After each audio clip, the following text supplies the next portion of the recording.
أعوذ بالله من الشيطان الرجيم. بسم الله الرحمن الرحيم. الحمد لله رب العالمين، وصلى الله على سيدنا محمد وآله الطيبين الطاهرين.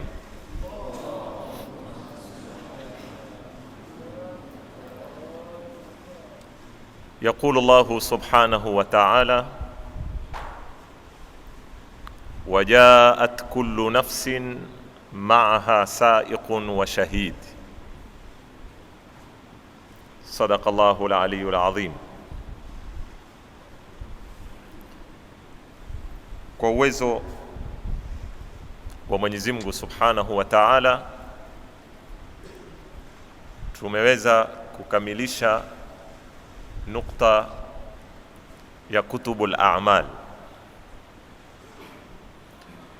Katika bahthi mpya zinazoendeleza matukio ya siku ya Kiyama, tufuatiliwa na masala ya ashuhud, ambayo ndio mada tutasimama nayo. Kama namna tuelewavyo, siku ya Kiyama ni siku ya malipo. Siku ya Kiyama ni siku ya hisabu. Siku ya Kiyama yastahiki kuamkuliwa ni yaumul mahkama al-ilahiyya, yaumul qadha, siku ya kuhukumiwa watu, mwema akalipwa kwa wema wake na muovu akalipwa kwa uovu wake. Na kawaida katika mahakama za kawaida tuelewavyo sisi, mshtakiwa akipekwa mbele ya mahakama katika nidhamu, hata Uislamu pia umeipitisha nidhamu hii ya kuthibitisha madai au kukanusha mashtaka. Moja katika nidhamu inazofuatwa ni nidhamu shahada, tokeza mashahidi. Hata kaida ya kifikihi yatuambia ala almudda'i albayina au albayina ala almudda'i walyaminu ala almunkir. Katika nidhamu ya kifikihi ya Uislamu kuhusu qadha ni kwamba yoyote anayedai mashtaka, anayepeleka kesi kudai kitu au kudai jambo lolote, ni wajibu kwake, ni lazima juu yake atoe bayina, na bayina ni ushahidi. Na mahakama ya siku ya Kiyama itakuwa na ushahidi. Na hapa ni baada ya kwamba kila mtu ashakabidhiwa kitabu chake. Utakuja wakati wa muhakama. Hakim, qadhi ni Mwenyezi Mungu Subhanahu wa Ta'ala. Kutakuwa na mashahidi kila aina kama namna tutakavyokuwapitia. Mbali na mashahidi kutakuwa na mizan ambayo ni bahthi itafuatilia baada ya mashahidi. Katika mahakama hii, mbali na zile zitabu tulizozieleza ambazo la tatruku saghiratan wala kabiratan illa ahsaha, kutakuwa na mashahidi aina tofauti, bali Mwenyezi Mungu Subhanahu wa Ta'ala katika baadhi ya aya, kama aya iliyoko sura ya 51, na nimewahi kuzungumza mwanzo wa bahthi hii ya Kiyama, katika maina ya siku ya Kiyama ameyamkuwa ni yauma yaqumul ashhad, katika suratu Ghafir, ambayo ni siku ya mashahidi. Na aya niliyoianda katika suratu Qaf yatuambia wajaat kullu nafsin ma'aha sa'iqun wa shahid. Kila nafsi itahudhuria katika uwanda wa mahakama ya siku ya Kiyama ikiwa yafuatana na watu hao wawili ambao sitaki kuwaeleza sasa hivi, watakuwa mahala pake ina saiq, ina na shahidi. Tukizifuatilia aya za Qur'ani nyingi zinazozungumzia masala ya mashahidi wa siku ya Kiyama, tukitaka kuzipanga kwa mpangilio tutaweza kuzigawanya makundi mawili. Kundi la kwanza ni aya zinaozungumzia sampuli ya mashahidi ambao kiistilahi, ingawa Qur'ani haikutumia istilahi kama hii, lakini tutaweza kukubaliana hawa tukawaamkuwa ni ashuhudul kharijiyun, ni mashahidi wa nje. Kwa maana hili ni kundi la mashahidi ambalo halitokani ndani ya mwili wa mwanadamu, liko nje ya mwili wake, ambao hawa ni wengi na tutawazungumzia takriban ni aina 6 au 7. Kundi la pili tuweza kuliamkua ni ashuhudu ad-dakhiliyun, mashahidi wa ndani, na hawa pia nao wako sampuli nyingi, wakigawanyika katika ziungo za mwanadamu aina mbalimbali mpaka ngozi, kama namna tutakapokuzipitia, na nyingi twazielewa aya kama hizi. Kwa hivyo katika kuzipitia aya hizi tutafuata mpangilio huu. Tutaanza na mashahidi wa nje, tutakapokuwa maliza tutaingia katika mashahidi wa ndani. Kundi la kwanza tutaziona aya kwanza, shahidi wa kwanza zatuambia ni Allah subhanahu wa ta'ala, mbali na kwamba yeye ndiye hakim na yeye pia atakuwa ni shahidi, na sidhani kama kutakuwa na shahidi aina nyingine ambaye ni mkubwa na ni mkweli zaidi kwa kuweza kushuhudia matendo ya mwanadamu kuliko Mwenyezi Mungu Subhanahu wa Ta'ala. Kwa nini? Kwa sababu shahidi ni nani? Na hili neno tutalirudia mara kwa mara. Shahidi ni ule anayeshuhudia kuliona au kulisikia au kusuhubiana na jambo aina yoyote ya masuhubiano ambazo unwani zote utakazo kuzitaja, iwe ni yategemea masikio, mato, kuona, kusikia, zote za kusanywa na al-ilm. Shahidi ili aweze kutoa ushahidi ni sharti awe atakuwa ni alim na yale ambayo ataka kuyatolea ushahidi, sawa iwe ni ilmu yake alipitia kuyaona, alimuona fulani akitenda tendo fulani, alimsikia fulani akinena neno fulani, na zote hizi kuona, kusikia ni katika zombo tunaweza kuziita ni wasailul maarifa, ni wasailul ilm. Kwa hivyo la kimsingi linalotegemewa ni al-ilm, na tunapokuja katika msingi huu twapata uko ambaye ana elimu kwa yanayojiri, ana ihata, si ilmu peke yake, ambaye ameyazunguka, kuna kuliua jambo juu juu na kuna kulizunguka kwa kiasi ukalielewa nje na ndani. Hakuna mbele ya Mwenyezi Mungu Subhanahu wa Ta'ala ambaye ahata ilmuhu kulla shay. Kwa hiyo yeye ndio asdaqu shahidin na akbaru shahidin.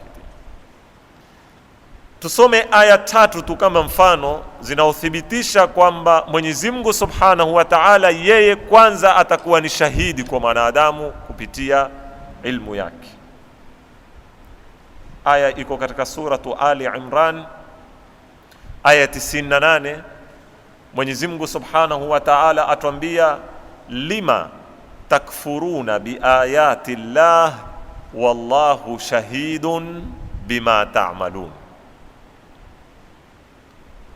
Mungu auliza suala, awauliza wale makafiri, awaambia lima takfuruna biayati llah, kwa nini Ni kipi ambacho kimewapa nyinyi msukumo wa kuwa na ushujaa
kuzikufuru aya za Mwenyezi Mungu, kuzikanusha aya za Mwenyezi Mungu?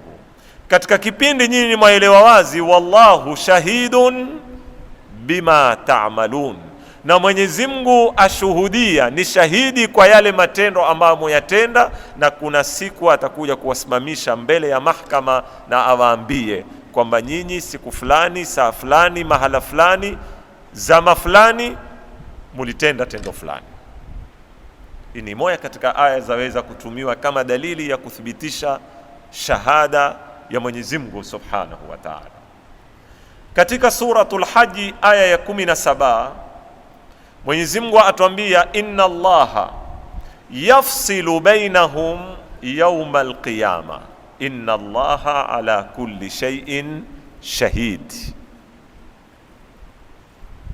Huu ugomvi ambao watu wako nao, hili ni sawa, hili si sawa, mimi ndio niko kwenye siratan mustaqiman, ule anena yeye ndio uko kwenye siratan mustaqiman. Mivutano katika mahakama ya Mwenyezi Mungu Subhanahu wa Ta'ala, ndio siku Mwenyezi Mungu atakapokutangaza wazi zile ikhtilafu tulizonazo na kubaini ni nani alikuwa sawa na ni nani alikuwa hako sawa. Na ndiyo hata siku ya kiyama ikamkuliwa yaumul fasl, inna yaumal fasli kana miqata, katika suratul Naba Mwenyezi Mungu ameita yaumul fasl. Mufassirina, fasl katika lugha ya Kiarabu ni kitu kinachoepua baina ya zitu ziwili. Tashawahi kuyaeleza haya mwanzo wa hii bahthi kwa urefu, mpaka ule waya, lile ganda, sio waya, lile ganda la plastiki lilioko kwenye waya linautenganisha waya zile mbili, sababu zile waya mbili zikigusana ni matatizo. Sasa ule waya unautenganisha hunu na hunu usiweze kugusana, ule unaitwa fasil, au kwa lugha nyingine za kioo waitwa azil. Hata mambo mengine ni kama mifano tu. Hii leo inaoitwa alkisul matati, wanaoita condom, pia katika lugha za kielimu yaitwa azil. Kwa nini yaitwa azil? Kwa sababu yafanya ziungo ziwili zisigusane, yaingia kati. Kwa hivyo yaumul fasl ni yaumut tamyiz, ni siku ya kuepua kati ya mambo mawili yajulikane wazi wazi. Mufassirina watuambia, yani yaumul fasli baina alhaqi wal batil, haki iwe ni ipi. Sasa Mwenyezi Mungu atuambia, inna Allaha yafsilu bainahum yawma alqiyama, Mwenyezi Mungu atapambanua baina yao siku ya kiyama. Inna Allaha ala kulli shay'in shahid, Mwenyezi Mungu kwa kila kitu yeye ashuhudia, na atasimama mwanadamu mbele ya Mwenyezi Mungu siku ya kiyama asikie ushahidi wa Mwenyezi Mungu wakati anapokumpa habari kuhusu yale yaliyotendeka. Aya ya 3 ya mwisho ambayo nimenena nitatosheka na aya 3 kama mfano, iko katika suratu Yunus aya ya 46. Mwenyezi Mungu Subhanahu wa Ta'ala atuambia, fa ilaina marji'uhum thumma Allahu shahidun ala ma yaf'alun. Tukatuambia kwetu sisi ndio marejeo yao, yani binadamu wote siku ya kiyama watarudi kwa Mwenyezi Mungu Subhanahu wa Ta'ala, kisha siku hiyo Mwenyezi Mungu ndiye atakuwa shahidi. Siku hiyo ndio atakuwa shahidi ala ma yaf'alun, kwa yale ambao walikuwa wakiyafanya. Aya hizi tatu tukizitukua zote zimekusanya kilma cha shahada, shahid. Wanazuoni wamezitumia aya hizi na mfano wa hizi nyingine kufikia katika msingi huu. Katika grupu ya kwanza, kundi la kwanza, tumenena mashahidi wa nne. Shahidi wa kwanza siku ya kiyama atakaye kumtolea ushahidi mwanadamu kwa mazuri aliyoyafanya au maovu aliyoyafanya ni Mwenyezi Mungu Subhanahu wa Ta'ala. Ingawa kuna baadhi ya mufassirin wachache wamekwenda kwenye ta'wil, wakifasiri kilma cha shahada katika aya hizi si kwa maana ya ushahidi, ni kwa maana ya mujazat, kulipa. Yani inna Allaha ala kulli shay'in shahid, au Allahu shahidun ala ma yaf'alun, au wallahu shahidun bima ta'malun. Yani si kwa maana Mwenyezi Mungu ashuhudia, Mwenyezi Mungu atawalipa kwa yale mnayoyafanya. Na kama mnavyoona ta'wil ba'id jiddan, kwa awil aya au tamko la shahada kwa maana ya malipo, utazikuta ni ta'wili za mbali. Kwanza, pili, hakuna mujibu, kwa sababu katika misingi ya kufasiri Qur'ani imeteremka kwa lugha ya Kiarabu, lisanan arabia, inna anzalnahu Qur'anan arabia. Kwa hivyo Qur'ana na Arabia ni tuifahamu Qur'ani kama Waarabu wenyewe wanavyozungumza. Kwa hivyo Waarabu wakizungumza neno jaa linamaanisha amekuya. Dhahaba, amekwenda. Naam, twaepuka. Maana ya ta'wili nini? Ta'wili ni kulifasiri tamko kinyume na maana yake ya kilugha, na hii ni kitu cha faa. Lakini lini twenda kwenye ta'wili? Sio asli ta'wil. Asli ni kuifasiri Qur'ani kwa mujibu wa maana yake ya dhahir. Twenda kwenye ta'wil pindi kunapokuwa kuna sababu ya kwenda kwenye ta'wil. Kama tukiifasiri aya ikawa itakuwa tafsiri ya gongana na hukumu zilizo wazi za kiakili au za kidini kumhusu Mwenyezi Mungu Subhanahu wa Ta'ala. Mathalan, yadullahi fawqa aydihim. Yadun Kiarabu ni mkono, lakini tunapofasiri mkono, tafsiri ya mkono yagongana na hukumu kwamba Mwenyezi Mungu laysa kamithlihi shay. Mwenyezi Mungu hana mwili, Mwenyezi Mungu hana mkono. Hapa inatubidi tuende kwenye ta'wil, tunene mkono umetumika kwa maana ya nguvu au kwa maana ya neema au kwa mujibu wa siyaq. Wajaa rabbuka wal malaku saffan saffa. Jaa, amekuya, lakini tukifasiri majiullah haikubaliani. Tasawwar kwamba Mwenyezi Mungu ametokea kama raisi, kama Kibaki ama mwingine anavyoingia kujuzwa na Jamhuri Day ama Madaraka Day almuhim, wanavyoingia na jeshi limfuete nyuma. La, hii ni tasawwur khati. Ndio wanazuoni wakaenda wakasema wajaa amru rabbika, kwamba kuna mudhafu imeondoshwa pale, na katika lugha ya Kiarabu iko mara nyingi. Lakini sasa hapa, kwani Mwenyezi Mungu akiwa atashuhudia, tukiifasiri shahada kwa maana yake ya kilugha, kuna tatizo gani aqliyan wa shar'iyyan? Kuna pingamizi gani yaweza kukosoa ungu wake kwamba yeye atakuwa shahidi siku ya Kiyama? Kwa hivyo masala ya kwenda kwenye ta'wil kama hii ni ta'wil, mwanzo iko mbali na dhahiri ya aya, pili haina sababu ya kwenda kwenye ta'wil. Baadhi wengine wa mufassirin wamenena inna Allaha ala kulli shay'in shahid, si kwa maana yeye ndio atakayekushuhudia, bali ushahidi wake Mwenyezi Mungu atautoa kupitia ziumbe. Kwa hivyo itakuwa wale mashahidi watakao kufuatia baada ya hawa wote ndio hono ushahidi wa Mwenyezi Mungu, si kwa maana yeye mwenyewe atatoa ushahidi. Ima yeye atazitamsha ziungo za mwanadamu zinene, na finatija alozitamsha ni nani? Ni Mwenyezi Mungu. Au ataitamsha ardhi kama tutakavyokuja, yauma idhin tuhadithu akhbaraha. Au atawatamsha malaika kwa ilham, atawapa habari zile azijuazo yeye, malaika watoe ushahidi. Baadhi ya mufasirina wamenena si kwa maana Mwenyezi Mungu yeye mwenyewe atakuja kuutoa ushahidi, bali atatoa ushahidi wake ima kupitia malaika au mitumi au mpaka mwisho. Lakini pia tafsiri kama hii tukiangalia, japokuwa haina tatizo, wa ila ushahidi wote utakao kutolewa ni wa Mwenyezi Mungu, sababu yeye ndo amewapa maarifa.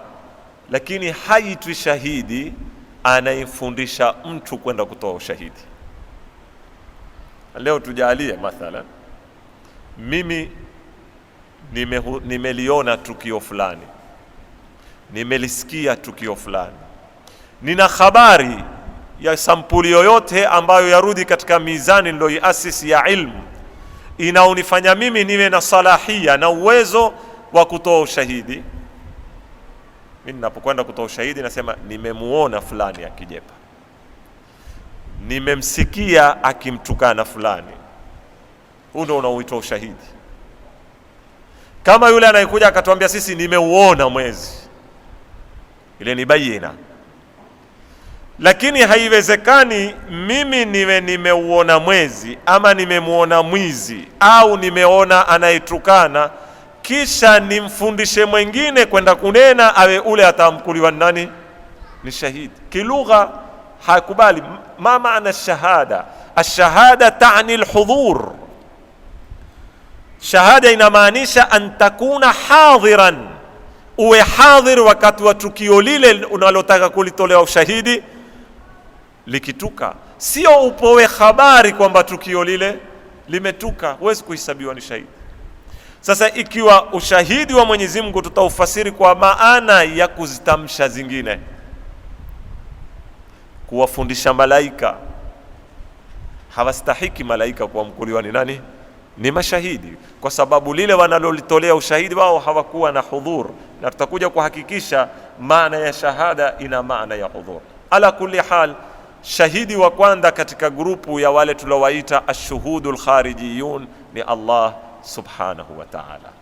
Shahidi wa pili ni al-anbiya, mitumi wote, na kila mtumi atakuwa shahidi ya umma wake. Kuongezea Mtume Muhammad sallallahu alayhi wa alihi wasallam, mbali ya kwamba yeye atakuwa shahidi wa umma wake, ana daraja ya ziada, atakuwa shahidi paka kwa mataifa yaliyopita. Narudia, mitumi wote, kila mtumi atakuwa shahidi ya umma wake, na Mtume Muhammad sallallahu alayhi wa alihi wasallam kwamba yeye pia ni mtumi atakuwa ni shahidi wa umma wake.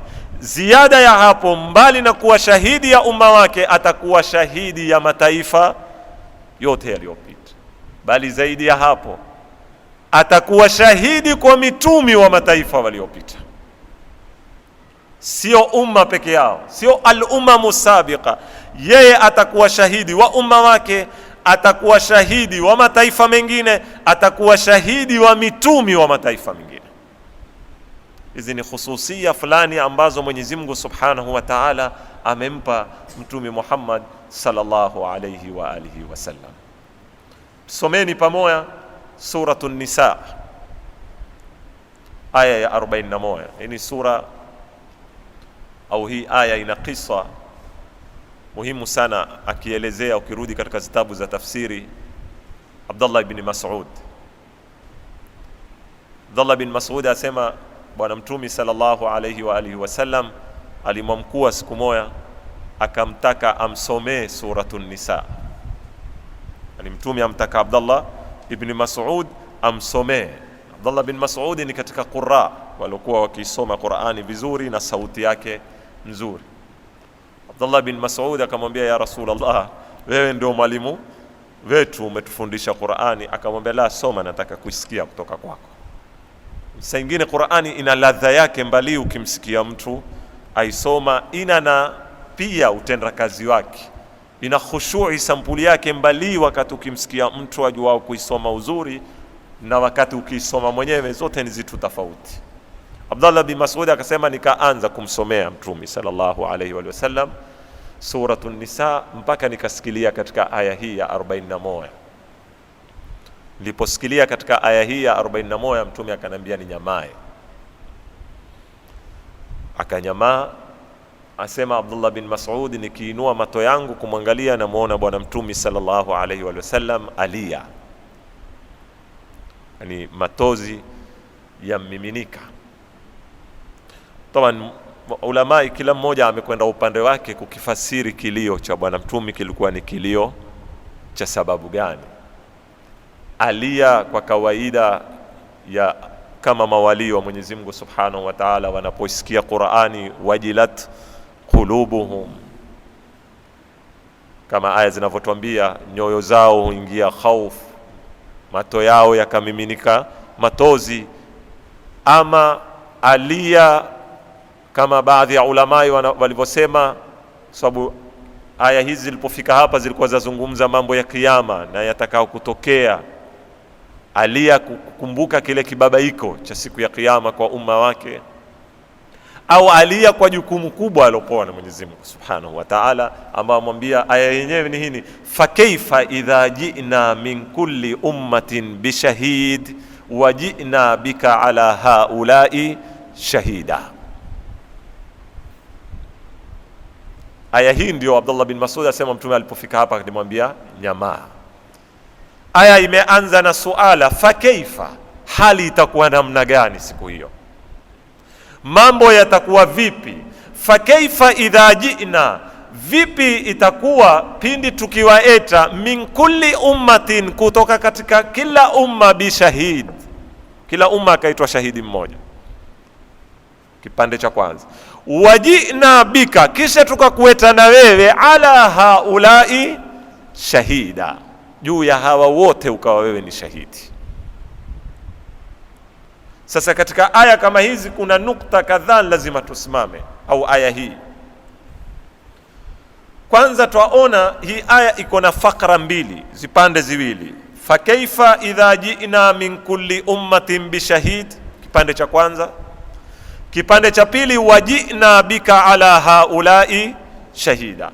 Kipande cha kwanza kiko wazi kwamba kila umma utakuwa na shahidi. Fa kaifa idha ji'na bi kulli ummatin min kulli ummatin bishahid.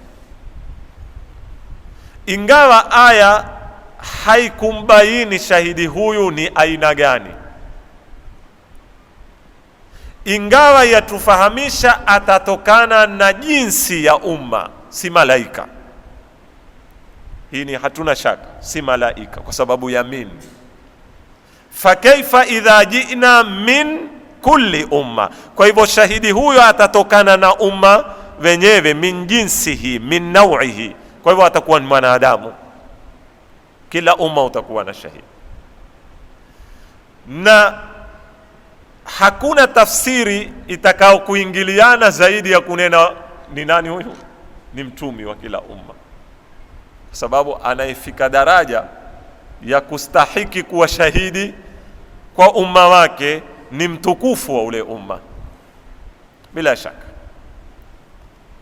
huyo anayefikishwa daraja hii akawa katika umma mzima, mathalan Bani Israila wote, ule atakayekutaguliwa kuwa shahidi wa taifa lile, bila shaka yeye atakuwa ni ashrafuhum wa afdaluhum, ni mbora wao.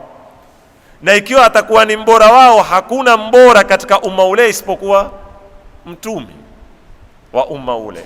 Ndio wanazuoni wakaja wakazungumza kwamba Kipande hiki cha kwanza chazungumza shahidi kwa maana ya mtumi, nabiyu kulli umma, atakuwa ni shahidi wa umma wake. Nukta ya pili, kipande cha pili kiko wazi sana kwamba shahidi anayezungumzwa ni mtumi. Kipande cha kwanza kilikuwa kimefunga, kisha atuambia wajina bika, khitab mubashir ya mtumi sallallahu alaihi wasallam, tukakueta na wewe. Kwa hivyo mtumi sallallahu alaihi wasallam atakuwa ni shahidi, lakini suala kubwa linalokuja katika kipande cha pili ni neno la haulai. Kipande cha kwanza kilikuwa na giza kwenye shahidi ni nani. Kipande cha pili hakina giza, shahidi ni nani, bika shahida ala haula, lakini wenye kushuhudiliwa ni kina nani? Je, haulai inamaanisha ni al-umam, au haulai inamaanisha ni umma wake mtumi, au ni mataifa yaliyopita, au ni hao mashahidi wa mataifa yaliyopita? Al-Allama Sheikh Jafar Subhani hafidhahullah anena zote za kubali, tafsiri zote ukizitukua hizi za kubali, na ndipo pale nilipowaambia mtumi sallallahu alayhi wa alihi wasallam atakuwa ni shahidi kwa umma wake kwa mujibu wa kipande cha kwanza, sababu fa kaifa idha ji'na min kulli umma bishahid. Kwa hivyo na yeye atakuja ni shahidi kwa umma wake, lakini ameongezewa kipande cha pili, wajina bika ala haula. Mbali na kuwa wewe utakuwa ni shahidi wa umma wako, tutakuleta tena mara ya pili uwe ni shahidi ya hawa mataifa yote yaliyopita, hawa mitumi ambao ni mashahidi kwa umati wao. Na hii itakuja kufasiriwa zaidi katika aya zitakazokuja kwamba mtumi sallallahu alaihi wa sallam atakuwa shahidi min Adam, kutoka Adam mpaka mwisho wa ulimwengu, wakiwemo ndani umma wote na mitumi wote. Nukta ya tatu ambayo hii ni katika misingi muhimu sana inaoweta utata katika baadhi ya mambo. Nimezungumza kabla kwamba ushahidi wajengwa juu ya msingi wa elimu. Ikiwa kila mtumi atakuwa shahidi kwa umma wake, wewe wazungumza umma, huzungumzi watu 10 wala huzungumzi watu 20, na kila mtumi alikuwa na idadi tofauti na mitumi wengine, hawakuwa sawa, lakini namna itakaokuwa idadi ilikuwa si ndogo. Vipi mitumi hawa wataweza kuwa na ilmu ya kila linalojiri na kila linalotendeka kwa umati wake, ndipo ataweza kuwa na salahia ya kutoa ushahidi? Huenda kutolea ushahidi taifa zima, anene fulani amefanya kadhaa, fulani amefanya kadhaa, fulani amefanya kadhaa. Hii ni nukta muhimu ya kimsingi, na hapa ndipo tunapoelewa ilmu ya mitumi iko tofauti na ilmu ya wanadamu wa kawaida. Sasa ikiwa uzito wa mtumi kujua umati wake uko kiwango hiko, sasa jiulize mtumi Muhammad sallallahu alaihi wa sallam ambaye atakikana kuwa shahidi kwa umati wake sasa hivi wamaliza karni 1000, karni 14, miaka 1430, na hatujui utamalizika lini, kutoka bidayatu da'wa kutumilizwa mpaka mwisho wa ulimwengu atakakuwa shahidi.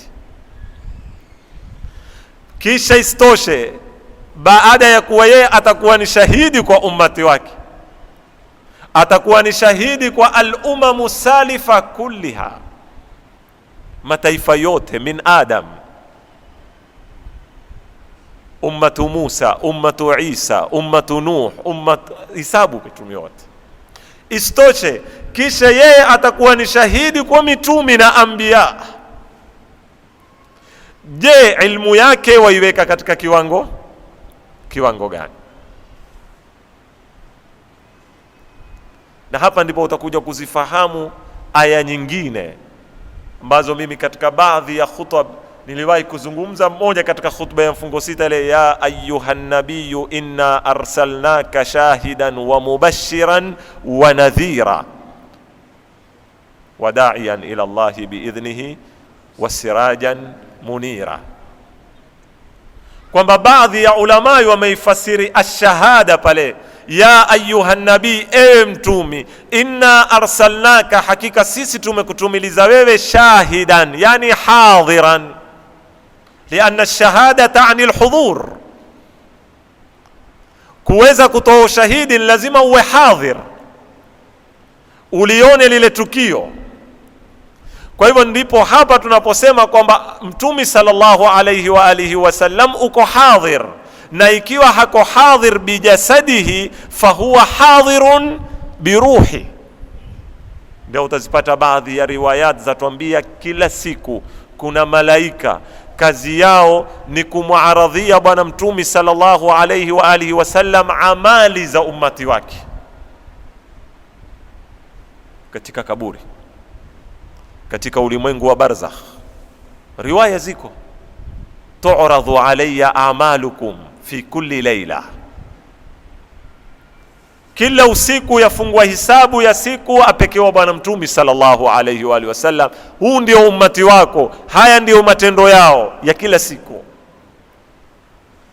Ikiwa kuna mazuri yakamfurahisha, na ikiwa kuna mabaya akatuombea maghfira, kama inavyozungumza riwaya. Katika baadhi ya riwayat zile tunazoambiwa sisi, ingawa kuna utata masala kama haya, sitaki kuingia kwenye mijadala, lakini ni zitu zathibitishwa na Qur'an. Tunataka tujenge hapa msingi sisi kwamba ile pindi munaponiswalia swala zenu huletewa kaburini na huzijibu. Pindi munaponipisia salamu zenu huetwa kwangu na huzijibu. Hizi zote zatuonesha sisi ile hali ya hudhur ya bwana mtumi sallallahu alayhi wa sallam, ambayo ina mulazama na hali ya kwenda kuwa shahidi, ili aweze kusimama anene umma wangu siku fulani ulifanya kitu fulani. Kwa hivyo baada alipokuweko hai, kama Nabii Isa alivyosema, hainihudhurikia haya alipomwambia Mwenyezi Mungu kwamba watu wako kwa nini wamekuabudu, alipomwambia nilipokuweko niliwaona, nilipokufa wewe ndio ulivyokujua. Sasa bwana mtume alipokuweko alikuwa akituona, alipokufa hupelekewa kabla hajaumbwa. Suala la kimsingi liko hapa lingine, alipokuweko alikiaona, alipokufa uko katika hayatul barzakh, tu'radhu alayhi a'mal. Kabla an yukhlaq alijuaje amali za umma wa Adam na umma wa Nuh? Hapa utakuta kimwili na kiruhu alikuwa hako. Ndipo utakuja kujielewa ile riwaya na nyingi kama zile zilioko. Jabir anapomuuliza bwana mtume sallallahu alayhi wa alihi wasallam, bi abi anta wa ummi akhbirni an awwali shay'in khalaqahu Allahu qabla al-ashya', qala ya Jabir inna Allaha khalaqa qabla al-ashya' nura nabiyyika Muhammadin sallallahu alayhi wa alihi wasallam. Ndipo ule mshairi wa balagha akanena, anna yakunu abal baraya adamu wa abuka wathaqalani anta Muhammadu. Vipi atakuwa baba wa wanadamu ni Adam na babake Adam, yani Abu Thaqalain, baba wa majini na wanadamu, anta Muhammadu. Kwa sababu asli ya maumbile ni ruhu ya mtume Muhammad sallallahu alayhi wasallam, wa minhu tafarra'a alwujudu khalqan baada khalqin. Taban bahthi ndefu katika falsafa hii yazungumzwa, na leo mpaka mafilosofi wasokuwa wa Kiislamu wameithibitisha nadharia hii, ingawa wameithibitisha kwa misamiati yao ya kifalsafa. Leo nenda kwenye kitabu chochote cha falsafa wanapozungumza masala Mungu kuumba ulimwengu aliumba vipi, wote wakubaliana kwamba hakukuwa na uwezekano maumbile kupokea nguvu ya Mwenyezi Mungu moja kwa moja kati ya kuingia kitu kati. Wote wakubaliana, wana filosofi wasema tatizo si la Mungu, tatizo ni la ziumbe. Na mambo nimeyazungumza siku nyingi mimi katika mifano kadha wa kadha ambao naipiga kwa spaki leo mobile yako haiwezi kutukua volt zinazotoka pale, ndipo umewekewa kitu chaitwa nini, adapter. Adapter yatukua moto ule, ya upunguza, yaipatia simu na zombo kadha wa kadha. Tukitaka kuzungumza kwa msamiati huu, vipi maumbile yaliweza kupokea nur ya Mwenyezi Mungu Subhanahu wa Ta'ala? Allahu nuru samawati wal ard mathalu nurihi kamishkatin fiha misbah. Kuna tafsiri nyingi. Mishkatin ni nani? Yani katika zitabu za hadithi, fiha misbah, almisbahu fi zujaja, az-zujaja kaannaha kaukabun durri, mpaka mwisho wa aya. Sasa wanena kwamba Mwenyezi Mungu Subhanahu, mafailosofu wametoa mustalah wanaita al-uqulu al-ashra. Wasema al-uqul, wakizungumza aqli, mafailosofu hawategemea akili hii. Aqli katika mustalahi wa falsafa unamaanisha kiumbe chochote kisokuwa na mwili kama malaika. Wasema kwamba Mwenyezi Mungu, tabani sitaki mzitukue zitu kama hizi kama wahi, haya maneno ya mafailosofi. Wasema kwamba Mwenyezi Mungu awalan aliumba al-aqlu al-awwal. Al-aqlu al-awwal ikatoa al-aqlu ath-thani. Al-aqlu ath-thani ikaenda zikiteremka zikipungua power mpaka zikafika al-uqulu al-ashra. Wa min al-aqli al-ashir tafarra al-wujud. Katika akili ya 10 ndio kukatoka maumbile haya. Hii imethibitishwa kifilosofi. Leo ndo waja kuipata katika riwayat kwamba inna Allaha khalaqa qabla al-ashya, yamkue aql, yamkue nur, yamkue namna utakavyokuamkua nura nabiyika Muhammadin sallallahu alayhi wa sallam. Kwa hivyo tunaweza kusema kwamba ujudi ya bwana mtumi kiruhu na kinur iko kabla ya Adam na ilikuwa hadhir. Na hapa ndipo tutakuja kwenye inna arsalnaka shahidan ala kulli al-umam wa mubashiran wa nadhiran mpaka mwisho. Katika aya nyingine hiyo iko katika suratul Ahzab, ya ayuha nabii inna arsalnaka shahidan, iko katika suratul Fath pia, Ahzab 45, Fath aya ya 8. Katika suratul Muzammil Mwenyezi Mungu atuambia inna arsalna ilaykum rasulan shahidan alaikum, akitoa ushahidi. Shahidi wa tatu tumalize. Tumesema shahidi wa kwanza ni nani? Mwenyezi Mungu Subhanahu wa Ta'ala, katika kundi la kwanza ash-shuhudul kharijiyun. Shahidi wa pili ni al-anbiya, mitumi. Shahidi wa tatu kama anavyowaita al-allama al-Sheikh Jafar Subhani, awaita al-mithaliyuna min al-umma, wateule katika kila umma. Si mtumi peke yake atakwenda kuwa shahidi wa umma wake, na wale safu ya watakatifu katika ule umma pia watakuwa na dauri la ushahidi. Soma katika suratul Baqara aya 143, Mwenyezi Mungu atuambia wakadhalika ja'alnakum ummatan wasata litakunu shuhadaa ala an-nas wa yakuna ar-rasulu alaykum shahida. Hivyo tumewafanya ninyi ni umma wakati, yani ummati Muhammad ni ummatan wasatiya. Kwa nini? Litakunu shuhadaa ala nnas, ili muwe mashahidi kwa watu. Wa yakuna ar-rasulu alaykum shahida, na mtume awe shahidi wenu nyinyi. Nyinyi muwe mashahidi kwa mataifa mengine na mtume awe shahidi kwenu nyinyi. Suratul Hajj yatuambia Mwenyezi Mungu millata abikum Ibrahim, hii mnaoifuata ni mila ya babenu Ibrahim. Huwa sammakumul muslimin, yeye ndio amewaita nyinyi waislamu, min qablu, hapo nyuma, wa fi hadha, na hili la nyinyi kuwa mkuliwa waislamu kutoka hapo nyuma, liyakuna rasulu shahidan alaikum wa takunu shuhadaa ala nnas, ili mtume apate kuwa shahidi juu yenu na nyinyi mupate kuwa mashahidi kwa watu. Taban, kitu ambacho nataka kifahamike vizuri katika aya hii, si umma wote utakuwa shahidi. Kama nilivyotangulia, ni mithaliyun, ni watakatifu. Lakini yoyote anayefahamu Kiarabu aweza kuzuka na suala hili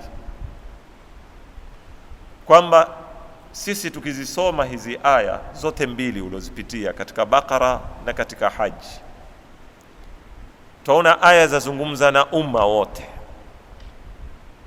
Wakadhalika ja'alnakum ummatan wasata litakunu shuhadaa ala nnas, nyote muwe mashahidi kwa watu. Babetu Ibrahim atuambia yeye ndio samakumul, sisi sote ametuita Waislamu, na hili ili tupate kuwa mashahidi kwa watu. Sasa ikiwa aya iko wazi kwamba yazungumza na ummati Muhammad wote, mbona ukianza mazungumzo waweza kuniuliza wasema la, ni kundi fulani la watu?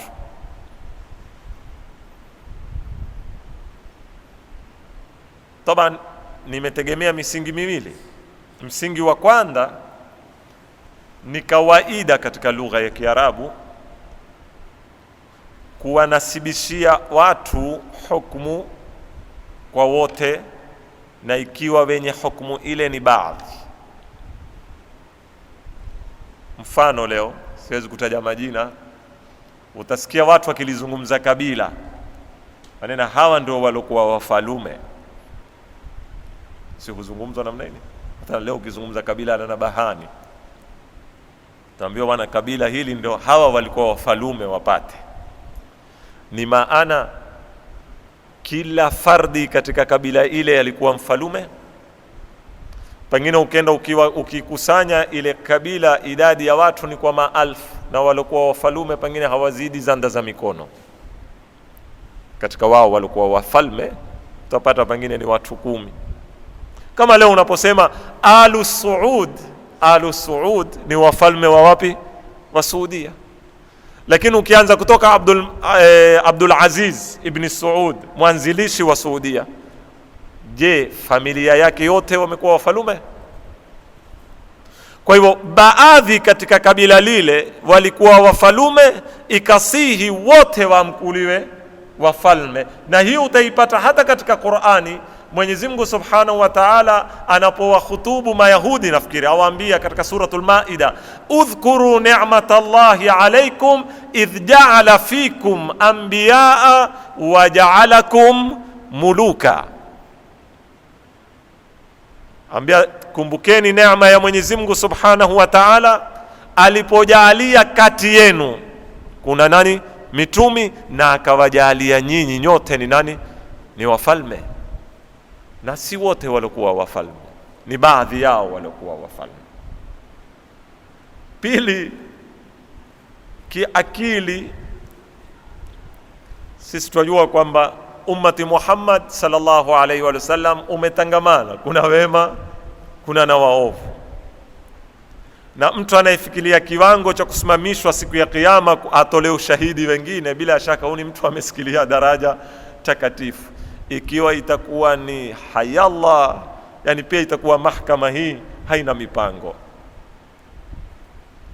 Na Mwenyezi Mungu mwenyewe atuambia wa qalilun min ibadiya ash-shakur, ni wachache sana. Ndio al-Imam Sadiq alayhi salam alipoulizwa kuhusu swali hili alijibu jawabu mzuri sana, tawasomea nifunge darasa na. Aliulizwa litakunu shuhadaa ala nas, ni sote ya Maulana, yani kila ummat Muhammad. Akajibu akanena fa in dhananta, ukiwa wewe utadhani anna Allaha ana bihadhihi alaya, kwamba Mwenyezi Mungu amekusudia kwa aya hii jamia ahli alqibla min almuwahhidin, watu wote wanaosali wakaekelea kibla wanaonena la ilaha illa Allah Muhammadur Rasulullah, auliza suala al-Imam Sadiq, afatara, wewe wadhani anna man la tajuzu shahadatuhu fi dunya ala sa'in min tamrin yatlubu Allahu shahadatahu yawm al-qiyama? Katika hawa waswalio wakaekelea kibla, Imam Sadiq asema, katika hawa wanenao la ilaha illa Allah, akaja akatoa ushahidi wa kilo ya tende. Hakuna akwambia ni fulani tena nayo. Ndio wale ukwambia mtu ule kanambia mai ya pwani ntamu ni chumvi, mando lazima ndeke fanye nini? Nikayaonde, ni hakikishe. Hii ni mithali ya Kiarabu yani. Mtu haaminiwi kwa tende kutolea ushahidi. Wewe watarajia ikiwa mimi na wewe wanadamu, japokuwa nena la ilaha illa Allah, hatui na ushujaa wa kumwamini ushahidi wake kuthibitisha kilo moja ya tende, Mwenyezi Mungu ameona ndo atamsimamisha mtu huyo siku ya Kiyama atoe ushahidi kuthibitisha watakao kwenda motoni na watakao kwenda peponi.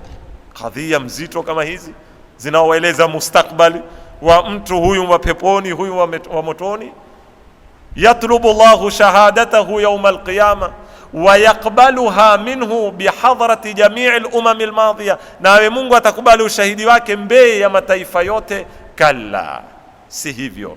Lam ya'ni Allahu mithla hadha fi khalqi, sio aliokusudia Mwenyezi Mungu subhanahu wa ta'ala. Kwa hivyo hawa wanaokusudiwa hapa ndio wale ndio waita al-mithaliyun, ni wale wateule waliotaguliwa na Mwenyezi Mungu subhanahu wa ta'ala na wakatakaswa, na Mwenyezi Mungu atajalia min alladhina yastami'una alqawla fayattabi'una ahsana. Insha Allah taala juma litakalokuwa kuya tukiwa hai tutaendelea kumaliza waliobakia katika kundi la kwanza la mashahidi ili tuweze kuendelea na kundi la pili. Wassalamu alaikum wa rahmatullahi wa barakatuh.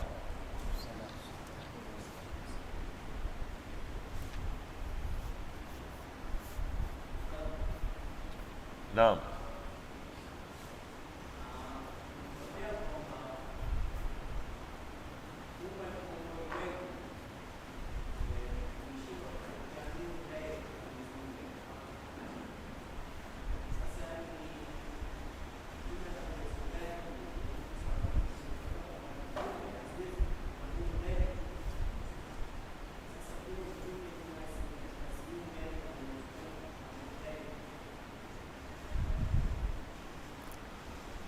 Taban mimi ninapozungumza ziumbe zilikuwa haziwezi kutukua moja kwa moja kutoka kwa Mwenyezi Mungu, na kusudia aljism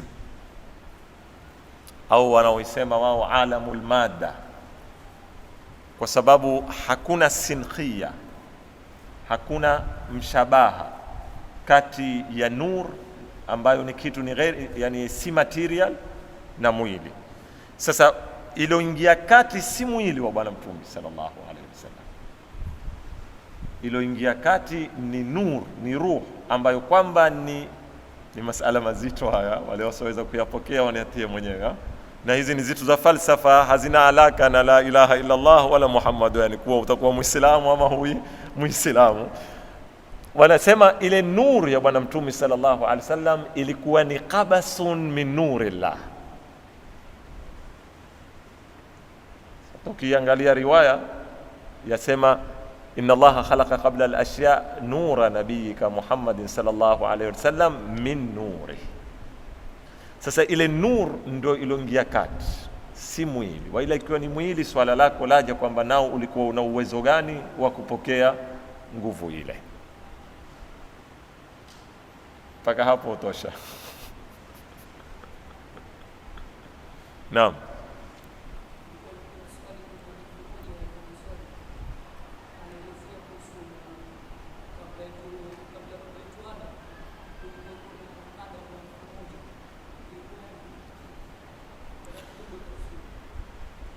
Suala lauliza kwamba ameona riwaya ya kutoka kwa al-Imam Sadiq alayhi salam yasema kwamba kabla ya Adamu wenu huyu kulikuwa na Adam 1000, kabla adamikum hadha 1000 Adam. Vipi? Taban siwezi kukujibu kuhusu riwaya ni sahih au si sahih, yataka bahath. Hata katika kusoma kwangu nimeipitia hiyo riwaya, wanazuoni waizungumza iftiradan, yani wasema ala fardhi sihhatihi. Na lugha hii inamaanisha kwamba lau itakuwa imesihi, wao wakizungumza lugha hiyo ni kwamba wana su tafahamu. Lakini leo hii na min al-asaf darasa zangu za Ayatul Kursi zimepotea.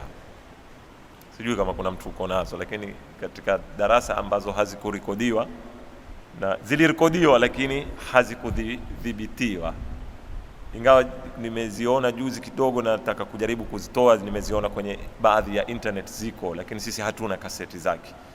Nilipokuwa nafasiri kursi, Allahu la ilaha illa huwa al-hayyul qayyum la ta'khudhuhu sinatun wala nawm lahu ma fi as-samawati wa ma fi al-ard man dha alladhi yashfa'u 'indahu illa bi idhnihi ya'lamu ma bayna aydihim wa ma khalfahum wala yuhituna bi shay'in min 'ilmihi illa baka wasi'a kursiyyuhu as-samawat. Kuna riwaya pia tokeo kwa al-Imam Sadiq alipoulizwa mal kursi wa mal arsh, akasema kwamba ulimwengu wenu hunu ukipimwa na kursi ni kama mfano wa ringi ya pete iliyoko katika jangwa. Kwa ringi ya pete itupe katika jangwa, ile ringi ya pete ukiinasibisha na lile jangwa ina asilimia ngapi imetukua? Imam Sadiq asema ndivyo ulimwengu wenu ulivyo ukilinganishwa na nini? Na kursi. Ni kama halaqatu khatamin fi sahra, hiyo ndio kursi. Akaulizwa wa mal arsh, akanena inna nisbata al-kursi ila al-arsh kamithli halaqati khatamin fi sahra. Kursi ikilinganishwa na arsh ni mfano wa ringi ya pete katika jangwa. Mambo yaweza kuwa ni mazito sana. Sayansi yasemaje leo? Sayansi leo yathibitisha kwamba huu ulimwengu tulionao sisi huu ni mdogo sana ukilinganishwa na ulimwengu ambao bado hatujaweza kuufikia. Elimu leo yathibitisha kwamba kuna mayua kadhaa, na ukisema shams, sababu shams ndio ina markazia hii yetu yote, hizi mwezi, nyota hizi zote zapekeshwa na jua hili tunaloliona sisi. Kwa hivyo kila jua lafuatwa na mwezi, ardhi na maelfu au ikitokuwa mamilioni ya nyota. Ile wanaiita ni majmua shamsia. Wamegundua majmuat shamsia kadhaa ambao leo ni zitu ziko kwenye ithbati ya kielimu. Kwa hivyo ulimwengu ni mkubwa kwa kadiri tunavyoweza kuufahamu sisi. Leo hii kuna mjadala kwamba kulikuwa na ziumbe maumbile yao yalikuwa sampuli tofauti na sisi kabla ya maelfu ya miaka kabla ya Adam. Elimu yazungumza maneno kama haya. Mufassirina pia maneno haya wameyazungumza, si Imam Sadiq peke yake. Rudia kitabu chochote cha tafsiri kinachozungumza mjadala uliokuweko kati ya Mwenyezi Mungu na malaika aliponena inni ja'ilun fil ardi khalifa, mimi nataka kumuumba katika ardhi khalifa. Malaika wakakosoa wakimwambia ataj'alu fiha man yufsidu fiha wa yasfiku ad-dima, wakamhukumu kiumbe ambaye hajaumbwa kwamba atakuwa ni mfisidi, ni mwagaji damu. Walijuaje? Baadhi ya ulamai wasema kulikuwa na ziumbe kabla ya kuumbwa huyu walofanya mambo yale, malaika wakatukua kiasi. Kirudi katika zitabu za tafsiri kuna rai mbili, kwamba kuna rai yatuambia malaika washawahi kuona ziumbe kabla ya Adam na waliumbwa mataifa kisha Mwenyezi Mungu akawaangamiza, na walikuwa na tabia ya fasad na safki ad-dima. Sasa wao wakajenga hukumu yao kwamba na huyo atakayekuumbwa atakuwa ni kama wale, napopataka mimi ni hapa. Kwa hivyo hii inakuonesha iko fikra hii paka kwa maulamai wa Kiislamu kwamba kabla Adam kulikuwa na ziumbe, na si lazima Imam Sadiq awe amekusudia alfu kwa hisabu. Alfu haikusudiwi hisabu, alfu inakusudiwa mara nyingine ni mubalagha basi ya kuonesha kwamba idadi ilikuwa ni kubwa. Kama wewe pale unapomwambia mtu nimekuja mara 1000 kila kia sikupati, na pengine umekuja mara 5 tu, lakini wataka kueleza kwamba umekuja mara nyingi. Hiyo ndio. Naam, habari.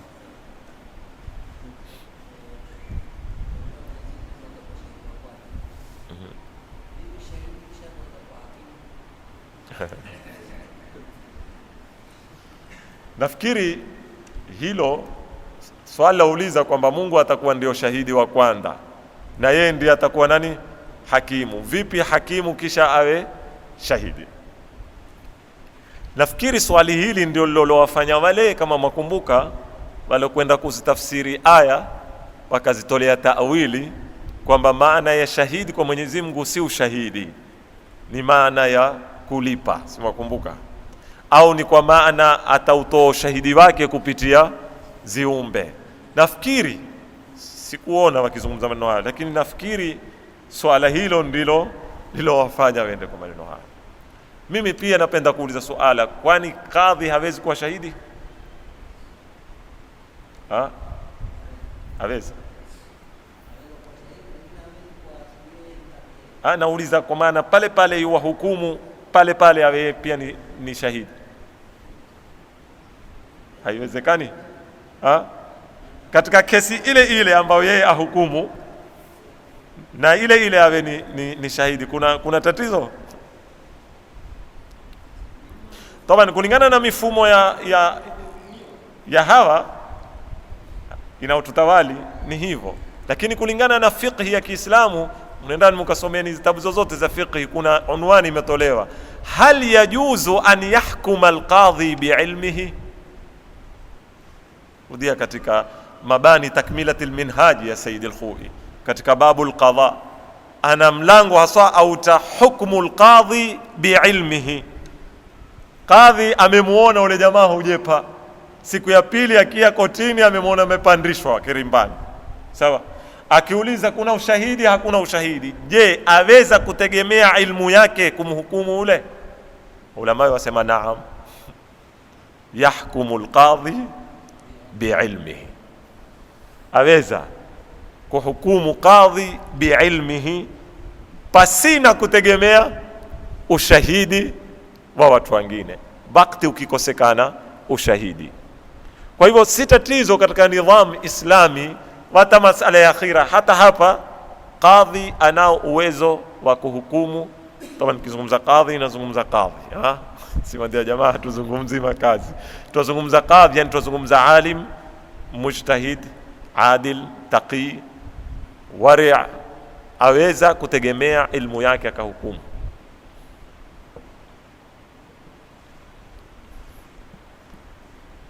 Kuna swali lingine la mwisho? Wakati umekwisha. Naam.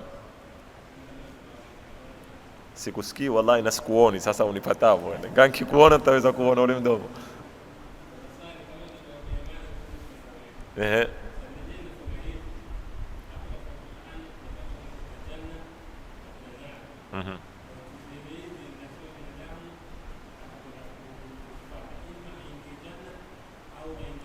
Naam.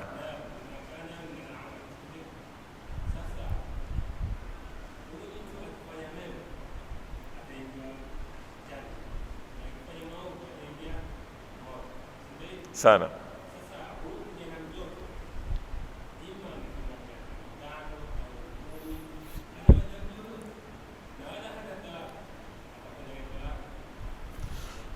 Toba swala lako halijatoka nje ya mada kama ulivyonena mwanzo, lakini tu limeitangulia mada, kwa sababu kulingana na mpangilio wetu sisi tuko katika hisabu, tutakuja kisha tumesema peponi.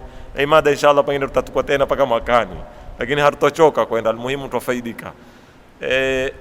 Hatujaja kwenye pepo, nani wataingia peponi, moto nani wataingia motoni. Kumbuka ndiwaambia kuna watu waitwa Araf, sura hasa yaitwa Araf. Hawa ukisoma katika aya utawaona kama ambao wao hawako peponi, hawako motoni. Rudia katika suratul Araf utawaona kama ambao hawako huko. Mvipi hawa nkina nani? Na ni kweli na masala kama uliouliza masiri ya vijana wandazimu. Pia usiulize kwa kijana tu, tarajia mtu mathalan akili zake sitimamu kutoka akizaliwa, ameishi hata kama ameishi miaka 50, hana taklif, wale watakwenda wapi? Inshallah tutakuja kuyajibu haya, kwa sababu sasa hivi sitaki kujibu, kwa sababu ni zitu nataka nikija nije na bahath kamili nizunguke, sitaki ni tarhi zitu ambazo sijazipitia kisawa sawa. Salawat.